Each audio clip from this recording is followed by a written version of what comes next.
Vimos mucho flujos de energía, hablábamos de la energía en un estado eh, 1 y un estado 2, o sea, qué sucedía con la energía al hacer una transición de calor, por ejemplo, de trabajo. Ahora nos vamos a enfocar en el calor y vamos a poner una variable más que antes no la habíamos tenido en cuenta, que es el tiempo, la dificultad, el tiempo que demora en realizarse esa transferencia de calor. Porque nosotros decíamos un estado 1 a tal temperatura y qué sé yo, hay una transferencia de calor y se llega a un estado 2 de mayor energía, por ejemplo, si se estaba calentando. Ahora, en ningún momento dijimos cuánto tiempo transcurría entre ese estado y el otro. La ciencia que estudia eh, esto se llama transferencia de calor. Particularmente, bueno, acá está mencionado, hay otras partes que, por ejemplo, los ingenieros químicos las ven muy en detalle, que son las transferencias de masa y las transferencias de movimiento, que estudian todas las fuerzas impulsoras y las formas en las que se transfieren estas tres magnitudes: movimiento, calor y masa. Las transferencias de movimiento, por ejemplo, terminan explicadas en el funcionamiento de las bombas y ese tipo de cosas. Las transferencias de calor hay unos libros hermosos, largos, materias completas para estudiar transferencia de calor, que se asocian mucho a la velocidad, a las tasas de transferencia, a los aislamientos, a las dificultades.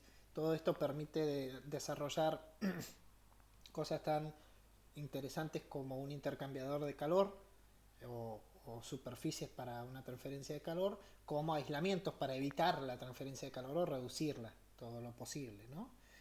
Y transferencia de masa está asociada a las mezclas, a las evaporaciones, a difusión, un montón de cosas horribles que cada una de por sí ya es una materia.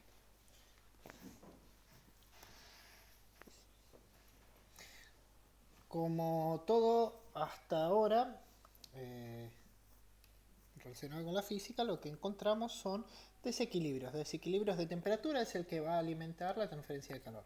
Como las diferencias de presión o diferencias de potenciales eléctricos generan el flujo de un fluido o de corrientes eléctricas. Acá lo que vamos a estudiar son las diferencias de temperaturas como motor de las transferencias de calor. Pero ahora entra en juego la superficie, la frontera de transferencia. Ya no nos va a dar igual eh, esta frontera, sino que esta frontera hay que modelarla, va a tener una superficie, va a tener un espesor, va a tener un montón de cuestiones que van a interferir en el tiempo que le tome a determinada cantidad de energía atravesarla. Y también los mecanismos que van a generar estas transferencias. Eh, Carga y potencia, estos algunos recordatorios que hay que tener en cuenta. Y los métodos de transferencia de calor, que todos recordamos que son básicamente tres. De algún momento, ya sea del EGB o del secundario, sabemos que hay distintos métodos: conducción, convección y radiación. La conducción, claramente cuando un cuerpo está en contacto con otro, tiene conducción por por transferencia de energía de las moléculas.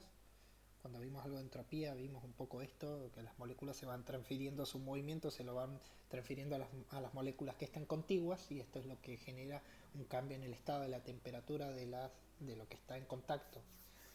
La convección está asociada a los movimientos de un fluido, bueno, lo vamos a ver un poquito más en detalle, o sea que además de una conducción tiene que haber un movimiento de un fluido para que haya convección.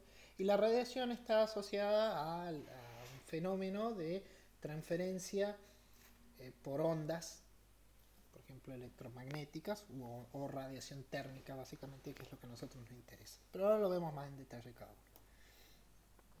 Conducción, los modelos van a tener este estilo: dos superficies en contacto, una diferencia de temperatura. Fíjense que los estudios acá, todo esto es una introducción para que conozcan el tema de transferencia de calor.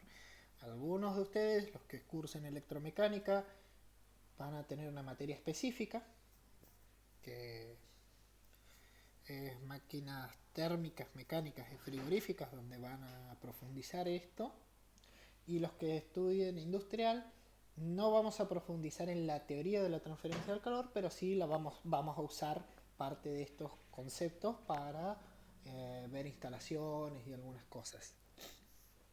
Eh, Fíjense que tenemos nuevas variables, vemos que entre una superficie y la otra vamos a tener un gradiente de temperaturas. Esto podría ser el interior de una casa y el exterior, la pared o el vidrio.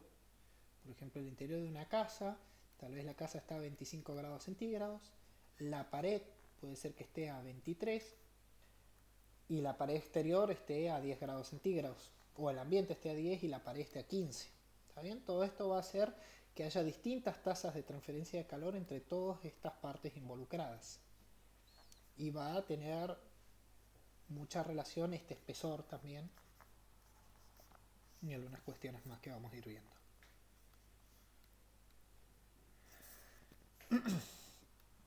Al estudiar el calor, la cantidad de calor que se pierde en el proceso de estos, o el que es transferido, se puede ver rápidamente que hay una proporcionalidad respecto a la temperatura. Si esta temperatura de acá son 100 grados y esta de acá son 50, va a haber una determinada tasa de transferencia de calor. Ahora, si este es 100 y este es 20, la tasa de calor va a ser mucho mayor. O al contrario, si este es 100 y acá hay 90, el flujo de calor va a ser menor. El área involucrada, por ejemplo en una pared,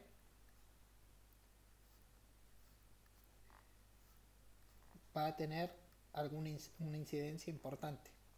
O sea, mayor área, mayor transferencia de calor va a haber, es bastante obvio. Y también el largo del conductor o espesor. Mientras más grande sea el espesor, menor va a ser la transferencia de calor. También relaciones que son medio intuitivas, se llega a una razón que nos va a decir que el calor se va a transferir. Si hay más área, más rápido; si hay más diferencia de temperatura, más rápido; si hay más espesor, más lento.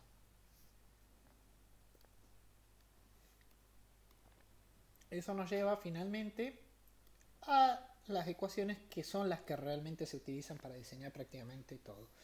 Que el calor transferido va a estar asociado a la diferencia de temperaturas, al espesor involucrado, al área y a una K mágica, mística, que la vamos a llamar coeficiente de conductividad térmica. Que esto es lo que nos va a dar en realidad qué tan fácil o difícil se vuelve el flujo de calor a través de una superficie. En un vidrio, por ejemplo, este coeficiente vamos a dar un valor bruto cualquiera, vamos a decir que en un vidrio este coeficiente es de 10. Ahora, en un ladrillo hueco para una pared, esos de 18 que se usan generalmente para construir, este coeficiente es de 2. En una membrana aislante, este coeficiente es de 0,5. Y en una placa metálica, este coeficiente es de 15. ¿Qué quiere decir? Que según con qué revista yo, mi casa por ejemplo, o las partes de mi casa van a tener diferentes pérdidas de calor. En torno a los vidrios, la pérdida de calor va a ser 5 veces más grande que en las paredes. Por eso habrán notado, por ejemplo, que alrededor de las ventanas se siente mucho más frío. Cuando uno se acerca a una ventana, siente que el aire está más frío. Por eso también se condensa el agua, del vapor de aire, alrededor de las ventanas. Por eso metemos lana de vidrio o aislantes alrededor de las paredes, para que la pérdida de calor sea menor. ¿Está bien? O las puertas metálicas se les inyecta entre las dos placas un aislante, por ejemplo, espuma de poliuretano. Entonces, en vez de perder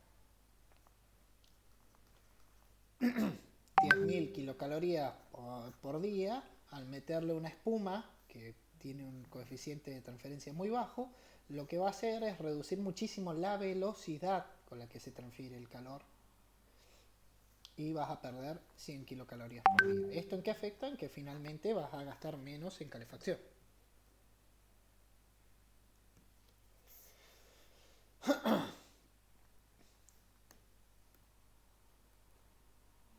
Fíjense, acá tenemos algunos coeficientes en watt por metro, grados centígrados, algunos K. tenemos distintas cosas. Diamante, podrán ver que es un transmisor de calor monstruoso. El cobre, la plata, los metales en general son muy buenos conductores eléctricos y muy buenos conductores del calor. Mientras que, a medida que bajamos por acá, tenemos sustancias más aislantes.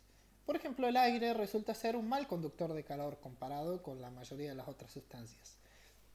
Y por eso muchas soluciones de aislación térmica involucran el aire. Los ladrillos huecos que acabo de mencionar,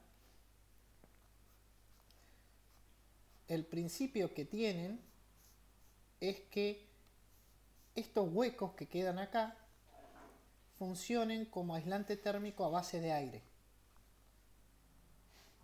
Al tener aire contenido acá adentro y ser menor la superficie de cerámica, este aire acá funciona de aislante térmico. Es decir, que si uno pusiera una pared, un ladrillo macizo, ahora pueden ir viendo estas cosas cuando vayan a cualquier lado, van a ver que los ladrillos macizos son muy fríos. O sea, el ladrillo que se usa en las parrillas, ese tipo de ladrillo que ahora es menos habitual verlo en las construcciones de las casas, son muy fríos porque estos ladrillos son totalmente sólidos. Entonces, tienen este coeficiente de transferencia, 0,72. Un ladrillo hueco, la parte que es ladrillo tiene este coeficiente, pero la parte que es aire tiene este coeficiente que tiene un orden de magnitud menos, casi 2. Entonces, construir una casa con estos ladrillos gasta el doble de energía en calefacción que construirla con estos ladrillos. Ni hablar si es cemento puro o cuestiones por el estilo, ¿no? O sea, todo eso va influyendo.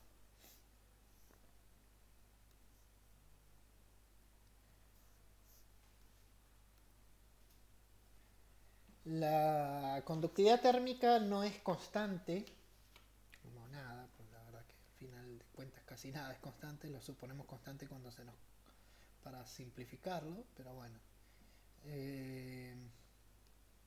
La conductividad térmica varía con la temperatura, pero no significativamente en realidad.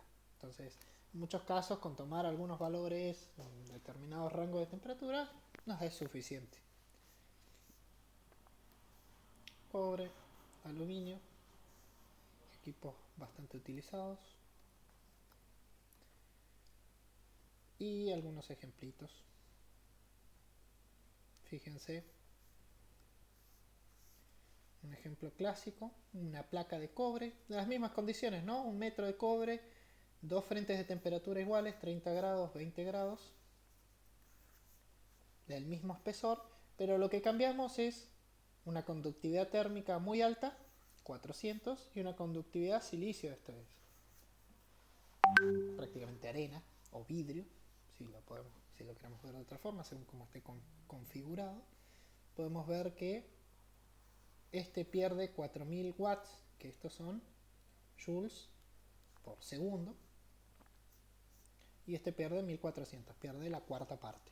O sea que una misma pared o una misma superficie va a perder más o menos energía en función de lo que pongamos. Ahora, esto nosotros nos puede interesar para aislar o nos puede interesar para disipar. Hay soluciones en las que necesitamos disipar calor, no necesitamos mantenerlo. Entonces, cuando queremos enfriar algo rápidamente, también tenemos que evaluar qué elementos son mejores para lograr un enfriamiento.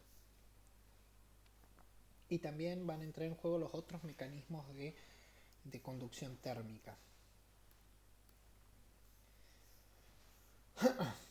Otro valor asociado a esto que estamos viendo es la difusividad térmica, que está directamente ligado a la velocidad con la que avanza una temperatura en un cuerpo.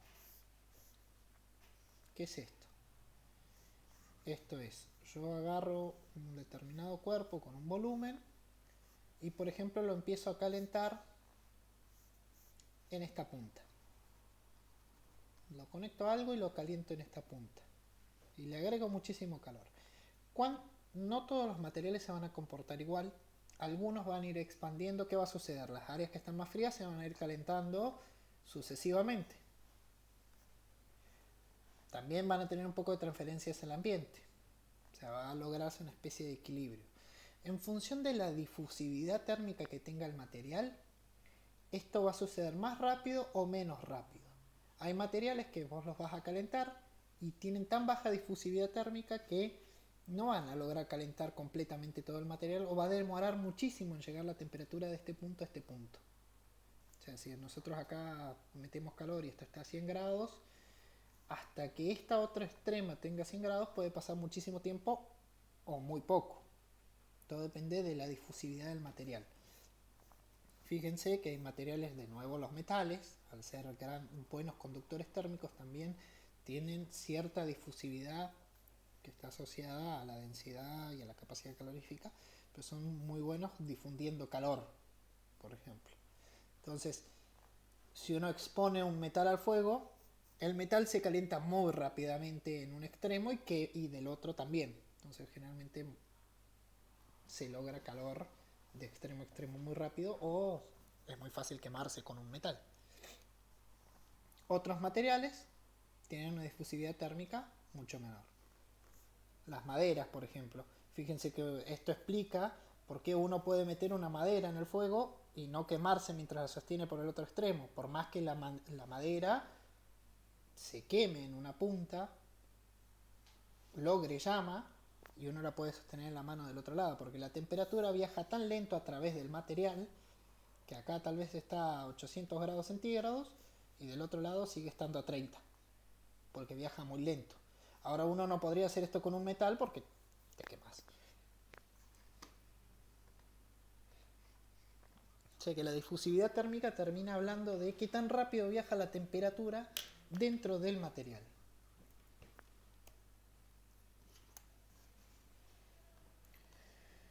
Luego tenemos la convección. La convección está, como les dije, asociada a la transferencia de calor, que además lleva el movimiento de un fluido. Lo más habitual que nosotros conocemos de convección de calor a veces es una olla o el propio aire. Hay dos tipos de convección natural y forzada. Convección natural, la que sucede por causas naturales, y convección forzada, que nosotros la forzamos con algún equipo. Lo habitual de esto, lo hemos visto un montón de veces, una olla que ponemos a hervir, generalmente la zona que está más cerca del fuego hierve primero, y esto genera que el agua caliente empiece a subir. Entonces el agua del fondo, que está más caliente, sube, y el agua que está más fría arriba baja. Y esto genera una circulación que favorece la transferencia de calor. Con el aire sucede lo mismo. El aire se acerca a un objeto caliente, en este caso un huevo. Al calentarse el aire pierde densidad y empieza a subir, porque tiene menos densidad, y es reemplazado por aire frío, que es más denso. Bueno, esto, según la sustancia, las temperaturas y los perfiles, a veces aumenta enormemente las tasas de transferencia de calor.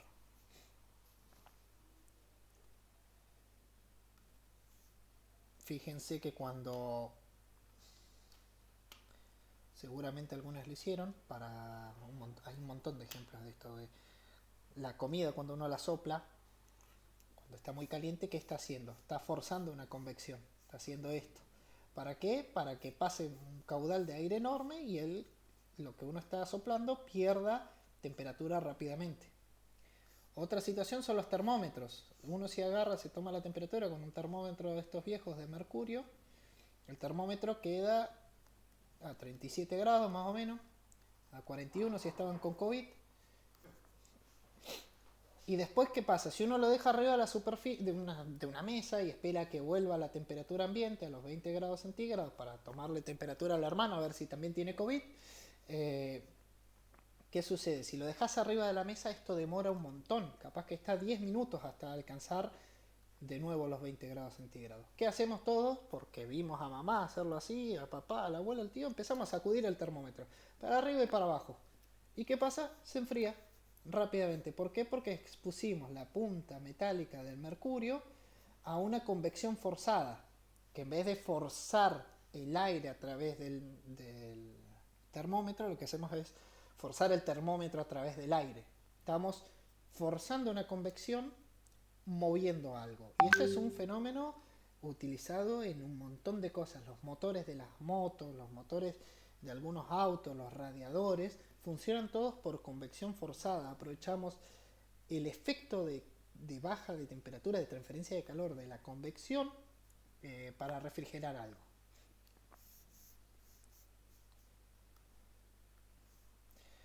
Acá tenemos, bueno, acá tenemos en base a la ley de enfriamiento de Newton una cuestión parecida. A más diferencia de temperatura, más transferencia de calor. El área que esté expuesta a la convección también va a ser fundamental. Mayor el área, mayor va a ser la convección.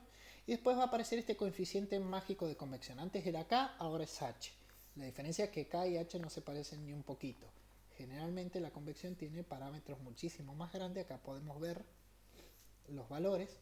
Vieron que recién para casos como el cobre encontrábamos 400 watts por metro por grado centígrado, pero que son lineales, y acá tenemos un coeficiente por superficie que en algunos casos, fíjense, convecciones forzadas de líquidos, súper ambiguos los valores que se pueden lograr refrigeraciones muy rápidas forzando una convección. Pero bueno, tiene un montón de aristas este tema y no nos vamos a detener porque ya les dije un montón de veces, es una materia en sí súper apasionante, pero bueno. Y finalmente tenemos la radiación. Que la radiación, hay un montón de radiaciones en función de las partículas que se estén moviendo y las ondas que estén involucradas. Conocemos radiación electromagnética, radiaciones infrarrojas, distintos tipos de radiaciones. A nosotros hay una en particular que nos va a interesar que se llama radiación térmica, que es determinado espectro de ondas que lo que permite es transferir temperatura. Transfiere energía de forma tal que el cuerpo que lo recibe adquiere cierta temperatura. Ahora, esto también tiene distintas aristas porque no todas las radiaciones afectan a todos los cuerpos. Y acá, por si alguno no lo ha visto antes, hay cuerpos y hay fenómenos que son invisibles a determinadas radiaciones. Por ejemplo, nosotros los seres humanos somos un cuerpo invisible para las radiaciones electromagnéticas de los celulares, del wifi y de ese tipo de cosas. La onda nos atraviesa y nosotros ni nos enteramos. Los cables eléctricos también generan una perturbación en el campo magnético y esa radiación electromagnética también nos atraviesa y en mayor o menor medida no nos genera ningún tipo de cambio físico.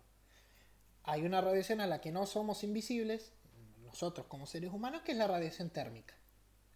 Nosotros nos llega radiación térmica y nos eleva la temperatura. Lo más habitual es que nos llegue radiación térmica en forma de energía de la luz solar o de un calefactor. Cualquier cuerpo que esté sometido a temperatura irradia energía térmica.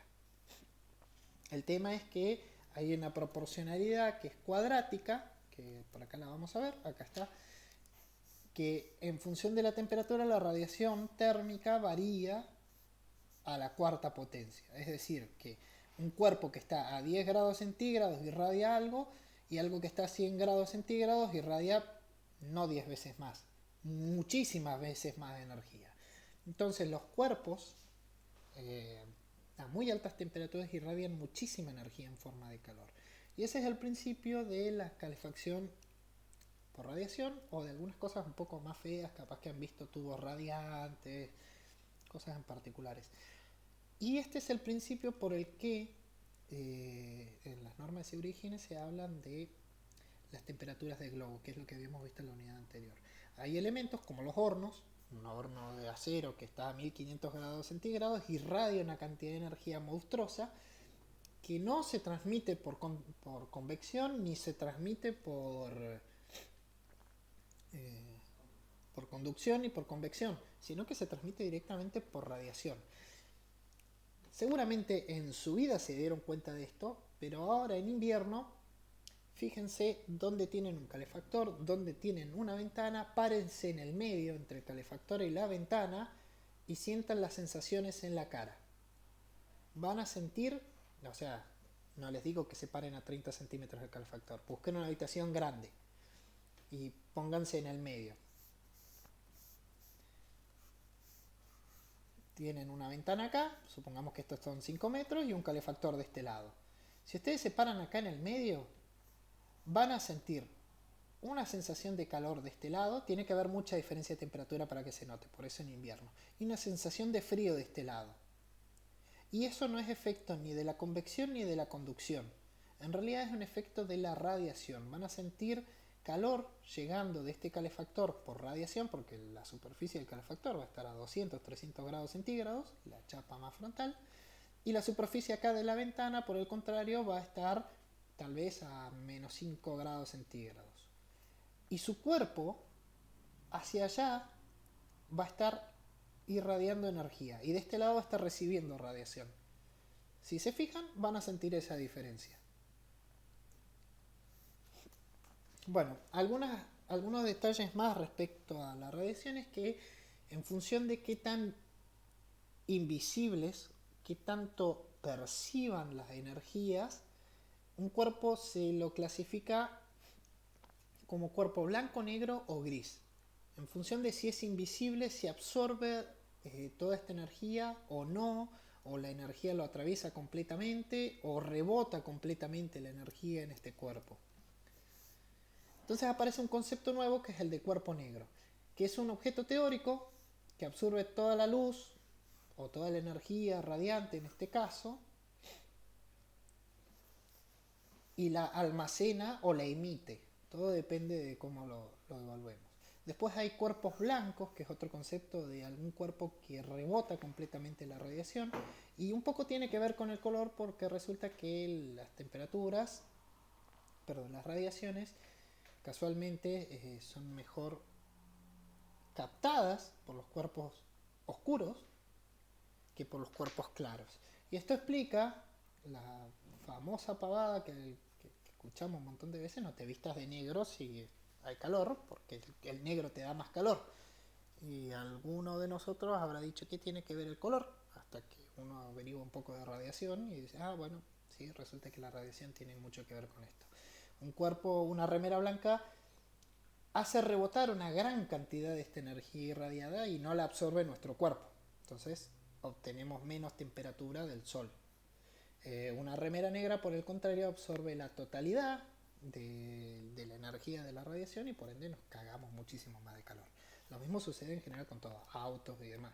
Acá Francisco me dice que buscan color Panta Black. Banta Black, que parece que es un color muy oscuro. Es un espectro bien bajo de claro, es un cuerpo que prácticamente sintético, que no refleja prácticamente nada de la energía, por ende es casi un cuerpo negro, casi un emisor ideal. Bueno, acá hay algunas cuestiones más teóricas que no vamos a detenernos acá mucho. Todo esto está desarrollado en principio por Stefan Boltzmann, cuya constante nos persigue hasta el día de hoy y explica muchos fenómenos electromagnéticos y muchos fenómenos asociados con la relación, con la radiación. Parte de estos fenómenos de emisividad y de esta relación entre cuerpos blancos y negros es la que termina describiendo los índices de reflexión y de absorción de un cuerpo.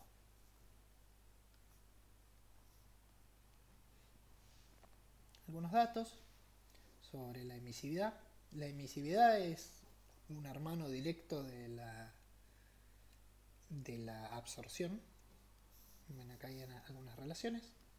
Para E, emisividad igual a 1, absorbedor ideal, cuerpo negro, emisor ideal. Fíjense que hay una relación entre el cuerpo que absorbe y emite. El cuerpo que más energía absorbe también es el que más energía emite. Y los cuerpos blancos son aquellos que no absorben energía, por ende tampoco son emisores.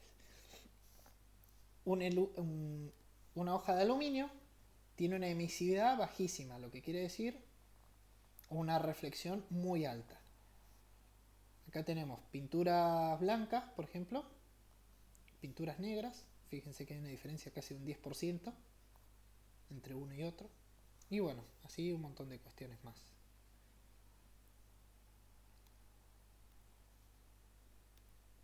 Y también esto tiene que ver con la cantidad de radiación que emite un cuerpo cuando uno lo calienta. No da lo mismo calentar hierro que calentar aluminio. El hierro, a ver si tenemos la acero inoxidable, bueno, lo más parecido que tenemos al hierro. Fíjense que el acero emite más del doble que el aluminio. Entonces, si nosotros ponemos un elemento de aluminio a 300 grados centígrados y un elemento de acero a 300 grados centígrados, el de acero va a emitir muchísima más radiación térmica que el aluminio.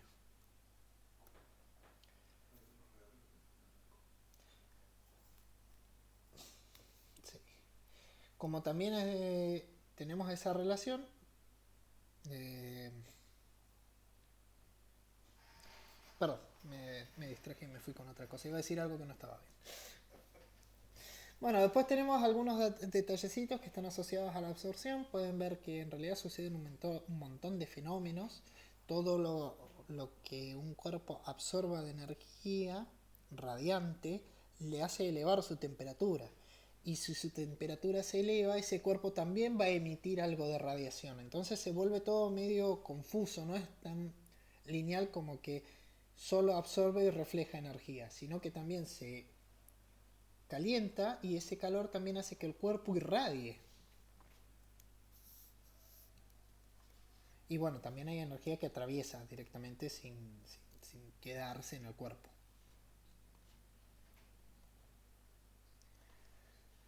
Por último, ya más una aplicación muy práctica que solo se las voy a mencionar. Nosotros vimos en la unidad 5 de energía los intercambiadores de calor. Bueno, los intercambiadores de calor hay que diseñarlos porque nosotros lo vimos desde el punto de vista de, bueno, acá está la transferencia total de energía.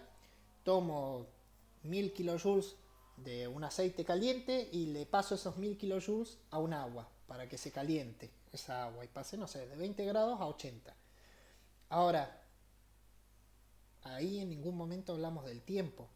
Y el tiempo es muy importante porque en función de cómo esté diseñado el intercambiador de calor, ese paso del agua de 20 grados a 80 va a suceder en 5 minutos o en 5 horas.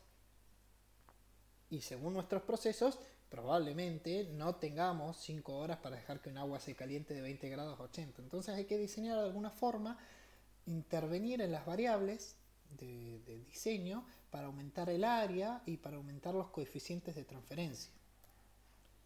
Todo esto tiene un estudio y empiezan a aparecer velocidades de transferencia de calor según los espesores.